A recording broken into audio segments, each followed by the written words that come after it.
Right. ఇక details చూస్తే CM Chandrababu అధ్యక్షతన జరిగిన ఏపీ మంత్రివర్గ సమావేశంలో పలు కీలక నిర్ణయాలు తీసుకున్నారు.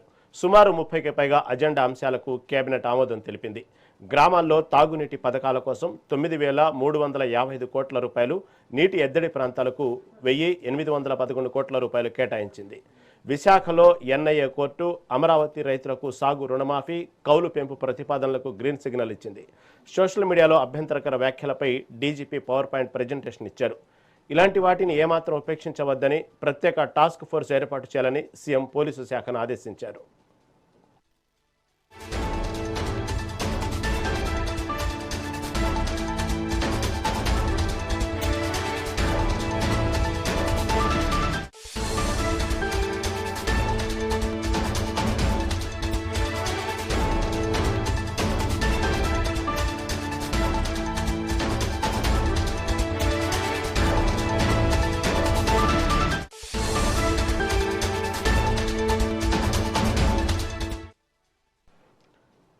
సీఎం చంద్రబాబు అధ్యక్షతన జరిగిన ఏపీ మంత్రివర్గ సమావేశంలో పలు కీలక నిర్ణయాలు తీసుకున్నారు. సుమారు 30కి పైగా అజెండా అంశాలకు కేబినెట్ ఆమోదం తెలిపింది.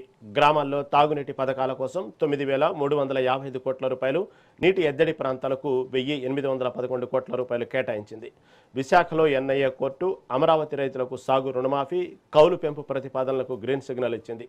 సోషల్ మీడియాలో అభ్యంతరకర వ్యాఖ్యలపై డీజీపీ పవర్ పాయింట్ ప్రజెంటేషన్ ఇచ్చారు. ఇలాంటి వాటిని ఏమాత్రం ఉపేక్షించవద్దని, ప్రత్యేక టాస్క్ ఫోర్స్ ఏర్పాటు చేయాలని సీఎం పోలీసు శాఖను ఆదేశించారు.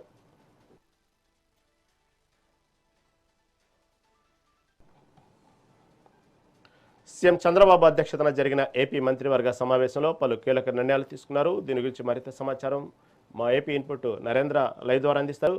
నరేంద్ర, చెప్పండి. ఈరోజు సీఎం అధ్యక్షతన, చంద్రబాబు అధ్యక్షతన ఏపీ మంత్రివర్గ సమావేశంలో పలు కీలక నిర్ణయాలు తీసుకున్నారంట. దాని గురించి తాజా అప్డేట్ ఏంటి? నవ్యాంధ్ర రాజధాని అమరావతిలోని వెలగపూడి సచివాలయంలో సీఎం చంద్రబాబు నాయుడు అధ్యక్షతన ఈరోజు ఏపీ కేబినెట్ సమావేశం జరిగింది. కొద్దిసేపటి క్రితమే ఆ సమావేశం ముగిసింది.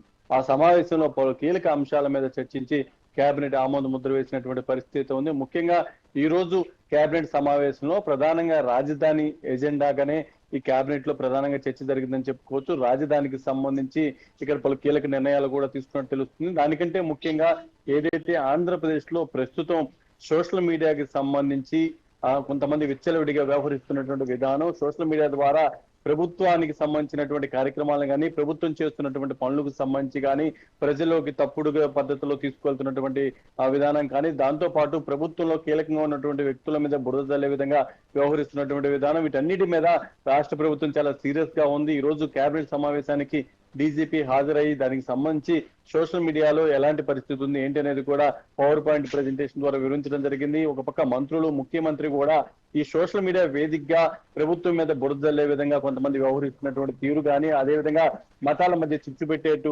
వ్యవహరిస్తున్నటువంటి తీరు కానీ, దాంతో పాటు రాష్ట్రంలో అల్లర్లు సృష్టించే విధంగా ఎవరైతే ఈ సోషల్ మీడియా వేదికగా ఇలాంటి కార్యక్రమాలు చేపడతారో అలాంటి వాళ్ళందరినీ కూడా కట్టడి చేయాల్సిన అవసరం ఉంది. దానికి తగిన విధంగా అవసరమైతే ఇప్పుడున్నటువంటి టెక్నాలజీని కూడా పూర్తి స్థాయిలో వాడుకుని ముందుకు వెళ్లాలంటూ కూడా ఇటు కేబినెట్, ఇటు పోలీస్ శాఖ ఉన్నతాధికారులకు ఆదేశాలు జారీ చేయడం, దానికి తగిన విధంగానే అవసరమైతే టాస్క్ ఫోర్స్ కూడా ఏర్పాటు చేసి టాస్క్ ఫోర్స్ ద్వారా కూడా ఈ సోషల్ మీడియాకి సంబంధించి ఇబ్బందికర పరిస్థితి లేకుండా దానికి తగిన విధంగానే కట్టడి చేసే విధంగా ఎలా ముందుకు వెళ్ళాలి దాని మీద కూడా ఇటు దిశానిర్దేశం చేయడం జరిగింది. మరో పక్క ఏదైతే తాగునీటికి సంబంధించినటువంటి ఎదురున్నటువంటి ప్రాంతాల్లో దగ్గర 10,000 కోట్ల రూపాయలతో 10 విలేజ్ ఏదైతే multi village water drinking water కి సంబంధించినటువంటి ప్రాజెక్టులు అవుతున్నాయో ఆ ప్రాజెక్టుల ఏర్పాటుకు సంబంధించి కూడా ఈ రోజు కేబినెట్ లో ప్రధానంగా చర్చించారు. ముఖ్యంగా ఆ 10 మల్టీ విలేజ్ డ్రింకింగ్ వాటర్ ప్రాజెక్టులకు సంబంధించి కూడా కేబినెట్ లో నిర్ణయం తీసుకోవడం జరిగింది. దాంతో పాటు దగ్గర 2,000 కోట్ల రూపాయలతో